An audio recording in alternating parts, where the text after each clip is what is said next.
How y'all doing?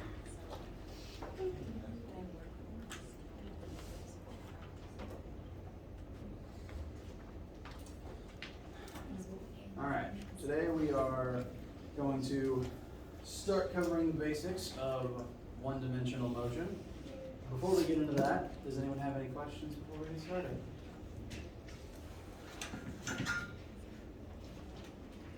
All right, a couple small things before I forget. One, I've been working with admin to make sure everyone is in the correct Brightspace course. I've got reports that everyone should be in there now. I'm going to do one more check this afternoon just to make sure that all the names I have are in fact in there. If after today you are still having issues accessing Brightspace, please let me know. Apologies again. Now, separately, I have stacks of formula sheets if you don't already have one. I do recommend grabbing one if you do not have a copy already.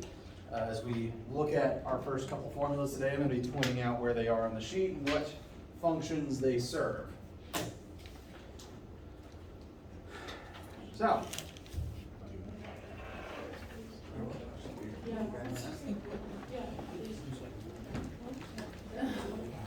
keep that formula sheet with you. It will be one of your best friends.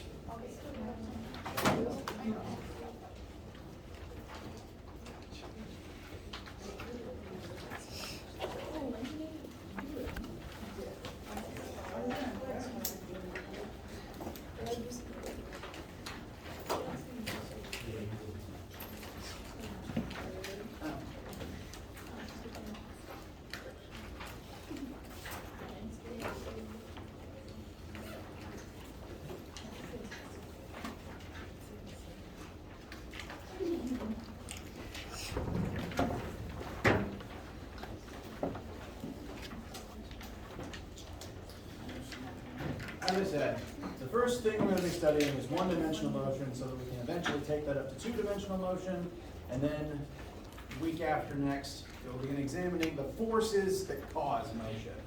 So, here at the beginning, when I say 1D motion, I'm referring again to simply motion either forwards or backwards in a straight line. We'll add complexity to that as we go on.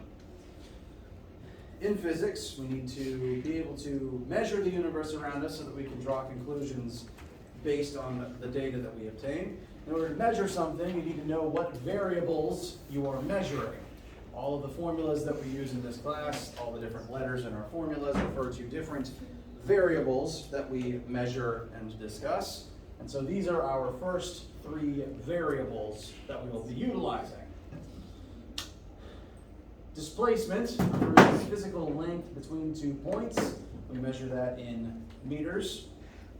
This is similar in definition to simply distance or length. This is a 2-meter stick. So whenever I'm doing things up here, the two ends of this stick are 2 meters apart. If I displace something from one end to the other, it is displaced by 2 meters. Next variable is velocity. This is roughly similar, well, it is almost identical to the simple concept of speed. Velocity is the change in displacement over time. In order to have a velocity, you have to be actively displacing. If you aren't moving, what's your current velocity? Zero. You aren't displacing, your location isn't changing. Notice that the units for each of these different variables kind of hint towards that greater meaning. Displacement is simply measured in meters because it's just a measure of distance between 2 points. Displacement, sorry, I said the wrong word there. Velocity, we're going to measure in meters per second for the most part in here, but other units of velocity do include miles per hour. The very unit itself is a unit of distance over a unit of time, implying that as time passes, your distance, your location has to change in order for you to have a velocity. And the last of these three variables is acceleration, measured in meters per second squared. Acceleration is defined as the change in velocity. velocity. If you have cruise control on in your car, what is your acceleration? 0. 0, because your velocity ideally is not changing if you've got cruise control on. If your car is parked and not going anywhere, what is your acceleration? 0. If you are not moving at all, your velocity definitely isn't changing. Therefore, your acceleration would be 0 in a parked car. Notice as we go down this list, we're kind of iterating upon the concept of displacement. First, we have displacement itself, distance between 2 points. Next, we add an element of time to tell us how much your displacement is changing every single second. If you were moving at 30 meters per second, every single second you are 30 meters further ahead. Lastly, your acceleration, meters per second squared, is the rate of change of velocity. So every single time we iterate down this list, we are looking at the rate of change of the previous thing above it. Velocity is the rate of change of displacement. Acceleration is the rate of change of velocity. I find acceleration is the one that is occasionally the hardest to define. We tend to think of things rather in terms of speed alone, just based on how the terms are commonly used. We tend to care about what the speed current measurement is rather than the actual rate of acceleration. But rate of acceleration, the actual number for A, will be pretty important in this course. So I'm just listing them in parallel to where they are on the board on the screen right now. These are our first 3 variables, and we're going to prefer to measure them in meters, meters per second, and meters per second squared. How do we feel so far? Okay. Yes?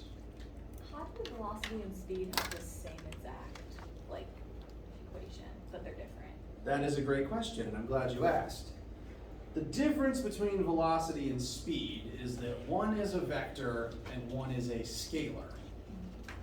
Now, really that's just an academic label. They tell you basically the same information. It's just vector velocity includes a direction. So it's usually more helpful than just scalar speed. To elaborate on the concepts I'm talking about, if you haven't used these recently, every single thing you can measure either does or does not have a direction involved. Some things that you measure can't have a direction attached to them. For example, you can't really have 2 minutes north. Time just flows in the same direction constantly. You also can't have 5 degrees Fahrenheit south. Temperature doesn't really have a direction, it's just a magnitude. If something cannot have a direction attached to it, mathematicians and physicists refer to that type of thing as a scalar.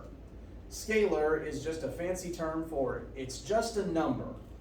It's just a magnitude. It doesn't have a direction attached.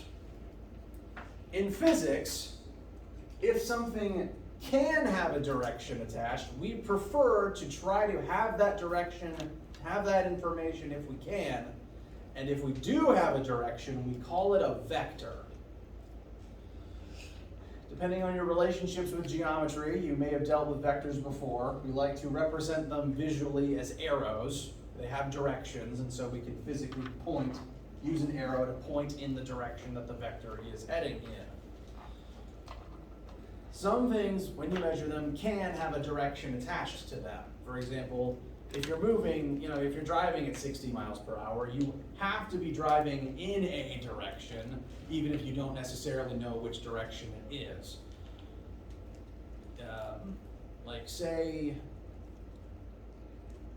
Say you're a race car driver, and you're working on a test track, you're going around real fast, doing lots of turns, and the pit crew phones in and wants to know your current velocity.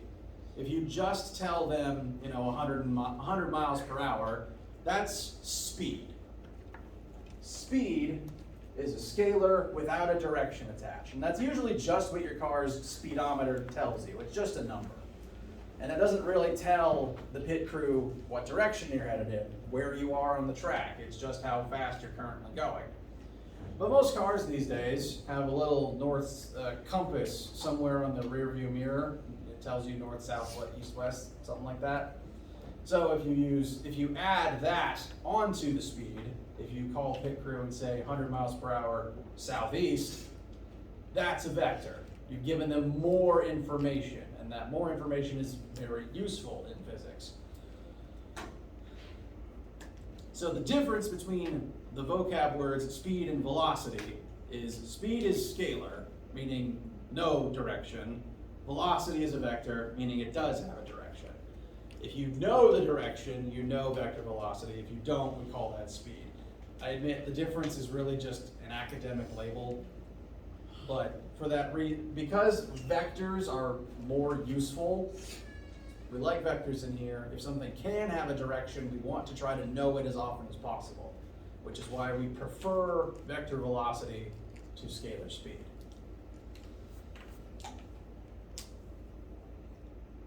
I guess feel so far. Okay. Every semester I'm culturally obligated to bring up as a part of this discussion the villain from Despicable Me 1, who went by Vector, because he was committing crime with both magnitude and direction. Vectors have magnitude and direction. Do with that what you will. So, the three variables that we just looked at are the vector forms of the information. If you just tell me how long something is, that's distance, that's not really a vector. Whereas displacement, by definition, is displacement in a direction from point A to point B. If I define this is point A and this is point B, the displacement between those 2 points can be drawn as a line with an arrow from A to B that has a direction. So displacement is a vector for that reason. That's why we like displacement as opposed to just distance if we have that information. Similarly, velocity is the vector counterpart to speed. Acceleration's kind of the weird one out here because it doesn't really have a scalar counterpart. All accelerations have to have a direction attached to them one way or another, because you're either speeding up, which is accelerating forwards, or slowing down, which is accelerating backwards. And technically those count as directions. So acceleration doesn't really have a scalar counterpart, it's just acceleration. But I will go ahead and point out, the word acceleration can refer to both speeding up and slowing down. A negative acceleration means slowing down. A backwards acceleration means slowing down. Did you say like deceleration? That is also true. The word deceleration usually refers to just slowing down. In here, I will mostly still just use the word acceleration just out of habit. It can refer to slowing down, and often I'm just going to call it acceleration because which direction is slowing down is kind of up to interpretation. For example, when you do this, throw anything up into the air. As soon as the object leaves your hand, it begins accelerating due to gravity. And it's always accelerating down even as it continues rising. Because once it leaves my hand, say at 5 meters per second, it slows down until it reaches that point. Slowing down means it's accelerating in the opposite direction that it's traveling in. So its acceleration points down even as it rises, but then it stops and falls. Still accelerating down, it's just now also moving down. One could say it was slowing down and then speeding up, but I would be inclined to say that it was constantly accelerating in this direction the entire time. That would be a constant acceleration towards the center of the Earth. That's how gravity works, and we will discuss that this week too. Gravity always pulls down at a constant rate. It causes things to fall at a constant rate, even if you are still rising. So you could think of it as slowing down, speeding up. I prefer to think of it as constant acceleration in this direction, even when it's not initially moving in this direction. This would kind of be similar to if you're driving forwards and then you immediately throw it into reverse and then I don't recommend that, but some people do it in movies.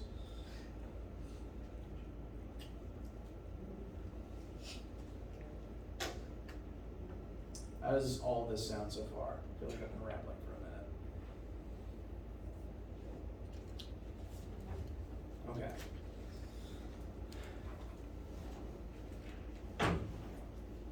Pardon me while I take a quick water break.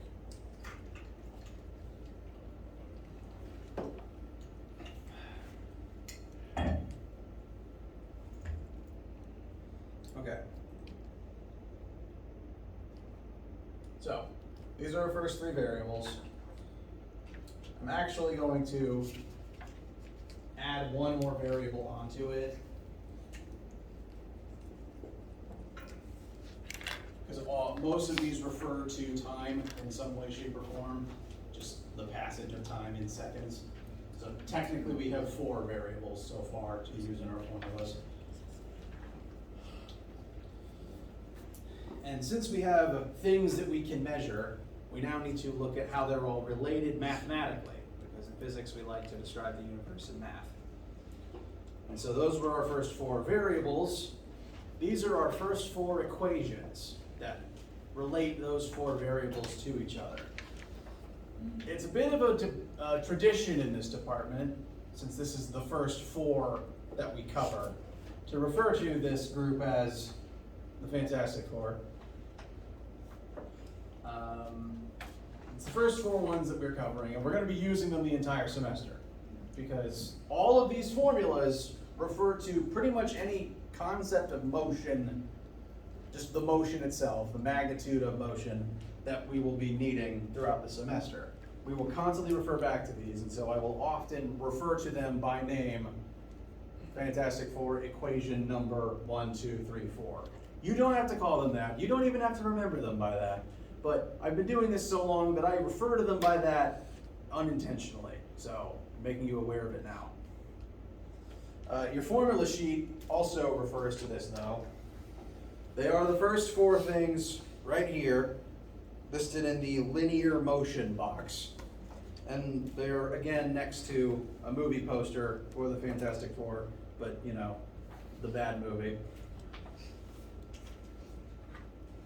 But here they are. I'm going to point to them constantly, and I do refer to them usually in the order that they are presented here, 1, 2, 3, and 4. So, they're there on the sheet. These will be some of your best friends during this course, because anytime anything is moving, we're likely to use one of these to at least talk about how it is moving, and how those first 4 things written over there relate to each other. Now before we use them, I will explain each one individually and make sure you know what cases it is most useful in. These first 2 formulas here are technically definitions. I get a lot of people asking, what does this weird 3-line equals sign mean? So I want to go ahead and talk about it now, because it does appear on the formula sheet and other physics things that you, like, if you look things up online as a part of this course, you may see this symbol. So to go ahead and let you know, this is basically just an equal sign. If you see this, you can treat it as an equal sign. You don't have to do anything special with it. What it means is that velocity is defined as the change in displacement over the change in time. Triple equal sign means defined as. Normal equal sign really just implies that these 2 things happen to be the same. It's a coincidence that this number will be the same as this number. But with these, it's no coincidence. It is the definition of the term. It's technically stronger than an equal sign, but you don't have to treat it any differently in your math. Just letting you know what it means whenever it shows up. The first formula is the simple definition of velocity. Velocity is defined as change in displacement over change in time. I'm saying change in because of the triangles next to the x and the t. That is the Greek letter delta. And whenever you see delta in math, it means change in. Change in whatever concept it is attached to.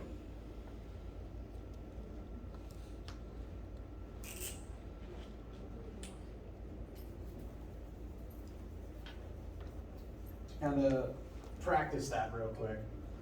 If you are sitting still, what is your change in displacement? 0. So, sitting absolutely still.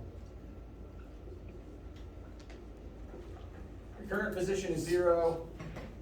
Your final position is 0, and it doesn't even matter what number you plug in for time, your velocity is going to be 0. Change in anything, delta anything in these formulas is always change in, which is final minus initial. I'll rewrite this with that information in mind. Oh, not X.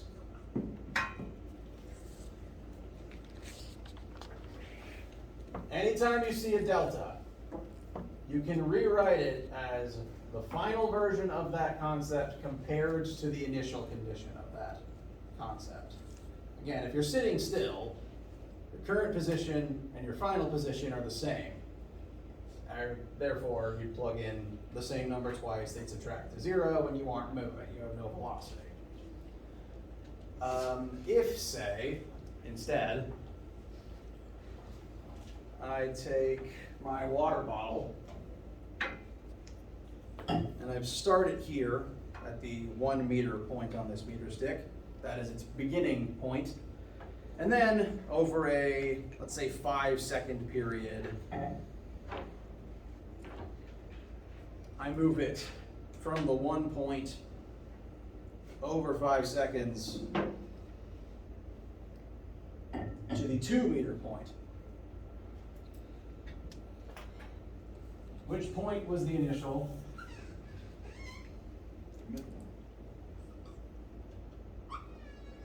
Yep, it started in the middle. It started at the 1 meter tick mark. What point was its final location?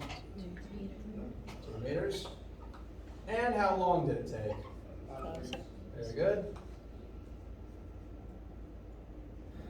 So we could use formula number 1 to find the speed at which it was moving during those 5 seconds. 2 minus 1 over 5, and 0.2 meters per second. Pretty slow. So that is the use of this formula. Change in position over the time it took to change your position gives you velocity. We like meters and we like seconds, so do keep that in mind when using any formula in this class. I feel so far. Yes? If it's always displacement, why are we using an X? Like, why can't we just use D? Good question. You actually can use D, and often I will switch between D, X, and even Y, depending on what axis of motion we're looking at. Right now we're doing one-dimensional motion, which is again just forwards and backwards in the x-axis. But eventually we'll look at 2D motion, which will include Y. And when we get to that point, we will have to look at each axis motion separately from one another. So sometimes these formulas may have X's, sometimes they may have Y's if you're looking at motion in the X or Y axis. I kind of use them interchangeably. If at any point it's confusing which thing I'm referring to, all of these can be displacement. These two just specify axis. And please call me out if I'm ever being confusing. Does that answer the question? Yes, absolutely. Okay. So D is non-specific, X is x-axis, Y is y-axis. They all refer to displacement, just location within that axis. All right, so Formula 1 is just definition of velocity. You've used similar formulas before. It's basically the speed formula, but we try to keep direction in it when we can. Actually, I'll go ahead and add one more detail. See these underlines under the V and the X? That represents that those concepts are vectors. Notice that time doesn't have one because you can't have 2 hours north or 2 hours up. So time is a scalar, but velocity and displacement are vectors.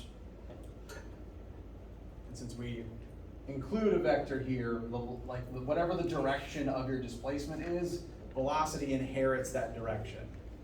So with this sample that I did, we were displacing this way, therefore your velocity points this way.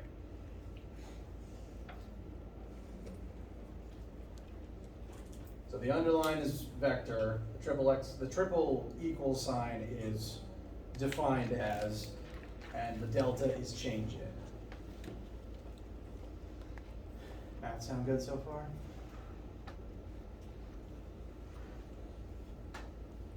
Okay. Next equation looks very similar, is the definition of acceleration. Kind of it's Monday morning, forgive me for losing my train of thought.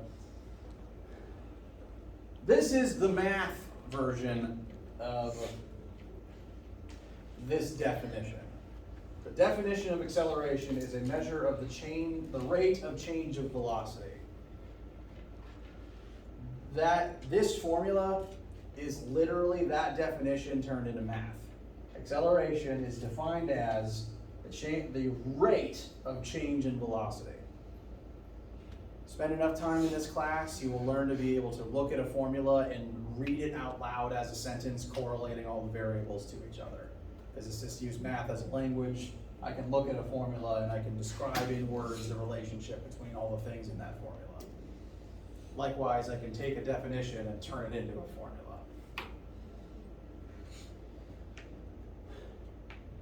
Very similar to the first definition, except it's acceleration and velocity this time. Note that the velocity has to change for you to have an acceleration. Again, if your velocity doesn't change, by definition, you are not accelerating. So say you're moving at 60 for 5 seconds. If you remain at 60, doesn't matter how fast you're going, if your velocity is the same, the two numbers cancel out, you just get an acceleration of 0.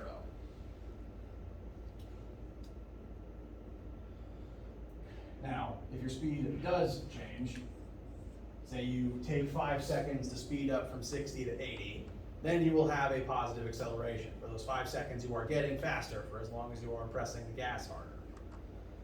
Positive acceleration, this would give us a positive answer. So 80 minus 60 is 20, divided by 5 is positive 4.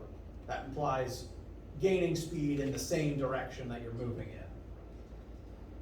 But you can also hit the brake instead of the gas. You can choose to slow down instead. So if instead of going up from 60 to 80, you decrease from 80 to 60, that's slowing down. You switch the positions of the two numbers because it always has to be final minus initial to change in. That would be slowing down. You get negative 4 meters per second squared as a result here. The negative means slowing down, accelerating in the opposite direction that you are moving in.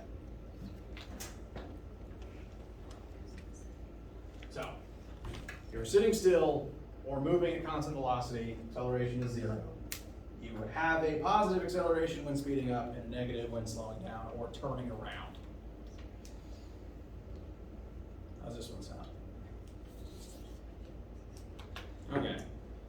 So those are our first two. They're structurally very similar to each other, just the definitions of our first couple variables. Out of all of these, I expect you to definitely seen this one and perhaps dealt with this one before. Next to it where things get a little more interesting. Each of these have their own specific use, but they refer to roughly the same type of situation. Have you noticed when you're either driving or in a car that whenever someone hits the gas, you don't just magically increase your velocity, you start rolling forwards, and then, like, say you're parked or stopped at a light turns green, hit the gas, does the car immediately jump from 0 to 60? No, it takes both time to wind up, but it also takes distance to wind up. You don't just stay put while the speed changes. You have to start rolling forwards at slow speed, and eventually you make it to the fast one, correct? Same is true for slowing down, by the way. When you hit the brakes, you do not immediately stop, which is good because the whiplash would do bad things to you.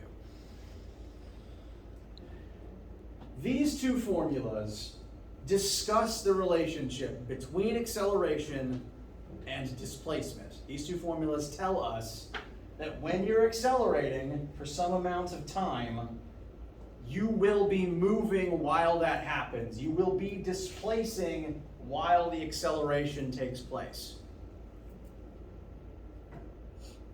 Again, you hit the brakes, you will accelerate because you are slowing down, and as you're slowing down, you're still moving forward until you come to a complete stop.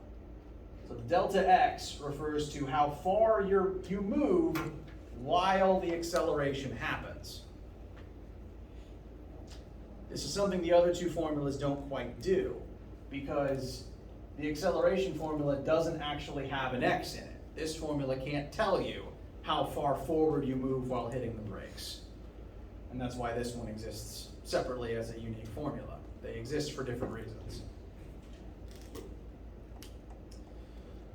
Now, both of these actually fulfill that same purpose because they both relate displacement and acceleration together. They both have an A term and a displacement term in them. I'm not sure why it switches from X to D. I apologize for that inconsistency. But whether it's X, D, or Y, that is referring to displacement. So both of these formulas refer to the distance you move while accelerating. They serve that same function. Which version you use kind of just depends on the situation. This one has a T in it, meaning it's a function of how long you're accelerating, the time you're accelerating for, and how far you move during that time. This version doesn't have a T in it. This version instead talks about how fast are you moving now, how fast were you moving, and how far did you have to go to accelerate between those two speeds. Same rough application, but slightly different cases depending on if you know time or not. Now, over the next couple of days, we're not going to do too many examples right now. We will be using these formulas, making sure that they make sense to you, you understand how to use them, and your calculators. And we'll be constantly referring back to them. So I will make sure that these make sense. I want to make sure that these formulas are useful to you before we move past this unit. How do you guys feel so far? Okay. We'll end today with a few sample questions. Some of them conceptual, but some of them also involving math.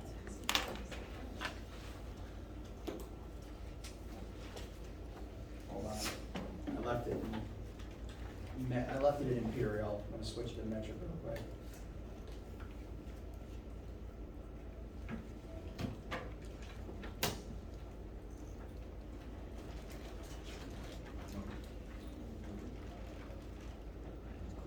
Yeah, that's fine.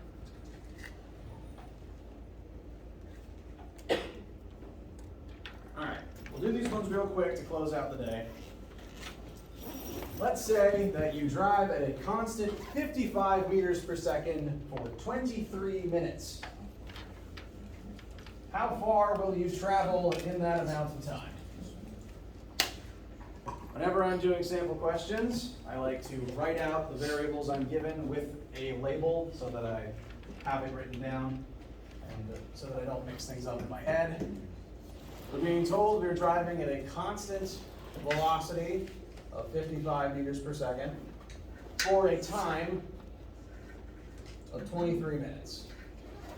And what we're being asked for is the distance we traveled, our displacement. So I like to write out v equals the number we're given, t equals the number we're given, and make a point of, at least when I'm writing on the board for my students, pointing out what we're looking for and what its label is, and pointing out we don't know it yet. After doing this step, I then advise students to look at formula sheets and find formulas that contain those letters in them, v, delta t, and delta x, which the formulas we've covered relate to these concepts. The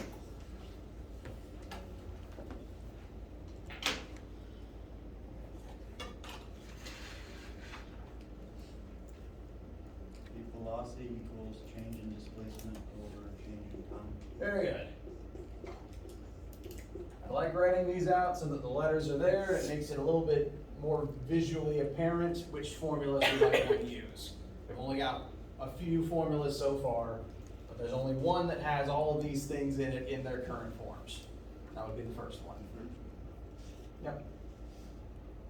So, formula has 3 things in it. We know 2 out of the 3, and that means we can use algebra to find the third one.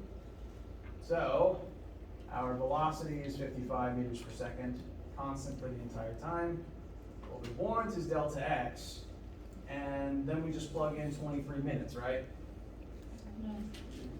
Good catch. The velocity is in meters per second, but our time is in minutes. We do want those units to match, so we need to convert minutes into seconds first.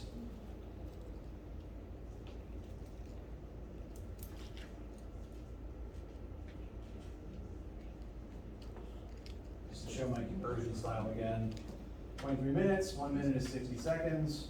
You multiply 23 by 60, that tells us the number of seconds in those many minutes.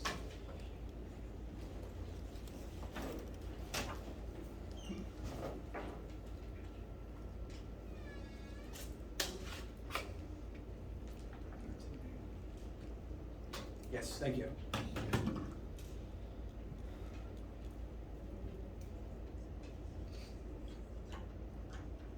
So, our time is actually 1380 seconds. So that'll be the number that goes here. Quick algebra review. How do we get x equals by itself in this situation? Yep. We multiply both sides by 1380. That will cancel the 2 on the right and leave us with 1380 times 55 on the left. So, what is our total displacement for this nearly half hour? 75,900. Very good.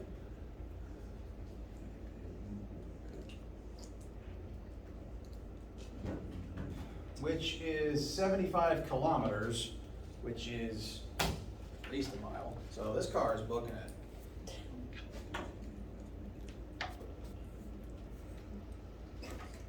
That's like 60 out. That's like at least, I can never remember the conversion quite so well in my head. It might be like 100 miles per hour at least.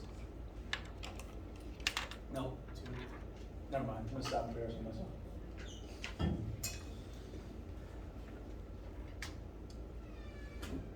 Can we go with that one? How do we get the kilometers? Oh, the kilometers? So, how many meters are in 1 kilometer? 1,000. So, I usually remember that by just divide by 1,000. But, if you prefer, if you like the visual method, kilo, hecta, deca, base meaning no prefix, deci, centi, milli, King Henry died by drinking chocolate milk. You can also employ the leapfrog method. We're starting in base unit and we want kilo. That means we have to drag our decimal point 3 times to the left. 1, 2, 3. 75.9 kilometers. Okay, but the answer was in meters. Yeah, Okay. sorry. I thought the answer was in kilometers, that's why I was like. Oh, no, sorry, I was muttering to Okay. myself, and that probably wasn't helpful, I apologize.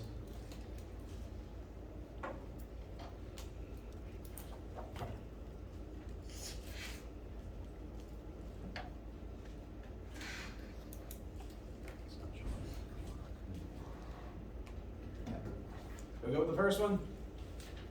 All right, number 2.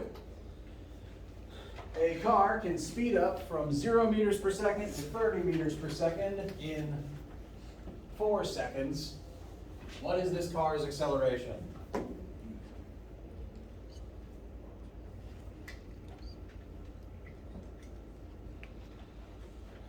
So, we're told the car starts at a speed of 0. So I'm going to write down velocity initial is 0 meters per second. This little I right here is what I call a subscript.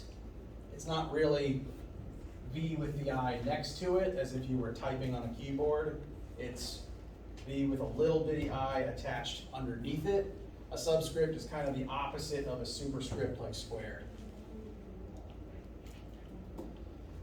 I use subscripts in here often to just distinguish different versions of the same letter, like V initial from V final.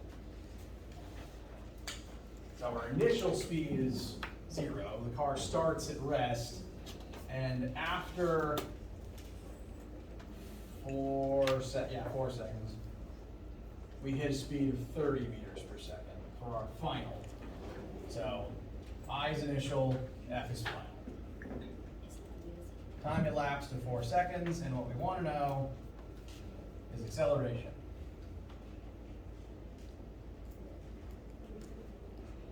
So, what formula seems useful here? Solution. Second one, very good. A equals delta V over delta T. We're calling that delta anything can be rewritten as final minus initial. So we do have everything we need to find A. So 30 minus 0. When I write zeros by myself, I put this slash through them, but for some reason I don't do that if it's a part of a bigger number. Not entirely sure why. So 30 minus 0 over 4 is, Simplify. thank you very much, 7.5 meters per second squared is the unit for acceleration. That unit comes from the fact that we are taking a velocity and dividing it by time. So it's meters per second, meters per second, which just compresses to meters per second squared. That means that every single second that passes, the car's velocity changes by 7.5 seconds. So at time of 0, the speed is 0. At time of 1 second, the speed is 7.5. At time of 2 seconds, it would be 15. Time of 3 seconds, it would be 22.5. Time of 4 seconds, 30. So it's like watching the speedometer tick up. How's that one sound? All right. Try to do the next one real quick, and then we'll break for the day.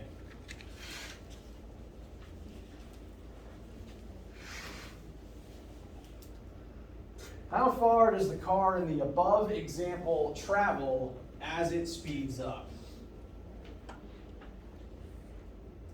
We figured out acceleration, so I'm going to add it over here to our list of known things. What we want to know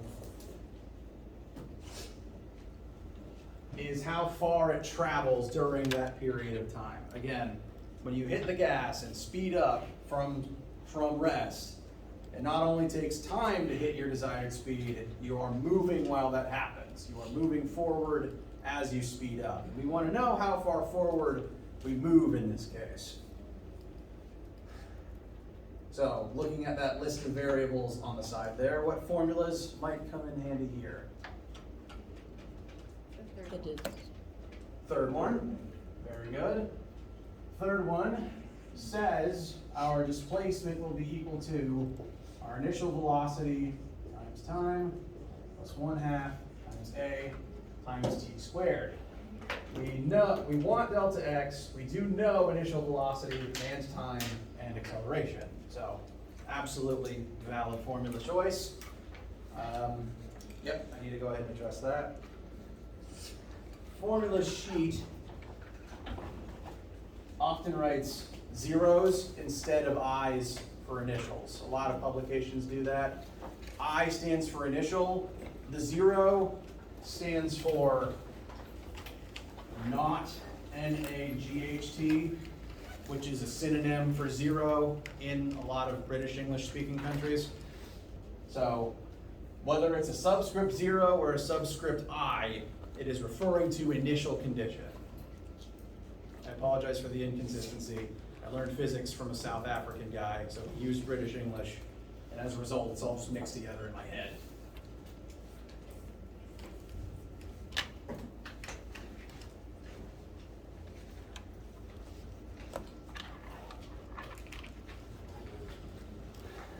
But if we quickly solve for delta x, you can go ahead and back up. I'm just going to show that this works. Velocity initial is 0 times 4 seconds plus 1/2 7.5 times 4 seconds squared. To do this correctly, make sure you are only squaring the 4. You do not square the whole thing. We'll practice order of operations in lab this week. 0.5, 60. 7.5. Yes, 4 squared is, oh, sorry, I see what you're saying now. 60, thank you very much. You move 60 meters forward as this happens. Before we break, I will demonstrate very briefly that Formula 4 also works here, because it covers roughly the same cases.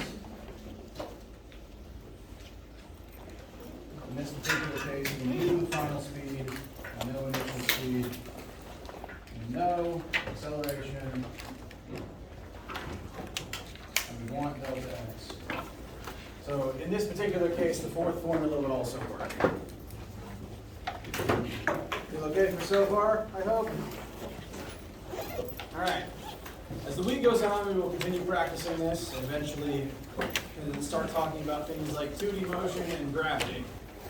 You know, if you guys need anything, we are starting lab this week, so if you have Monday lab, do report to lab today. Dr. Edwards proctors Monday and Tuesday, just to make you aware. And let me know if you need anything. Yes. Oh. Yeah, I keep forgetting to fix that. Yeah, it's supposed to be Monday, Tuesday afternoon, Wednesday, and Friday. Okay. There's 2 errors.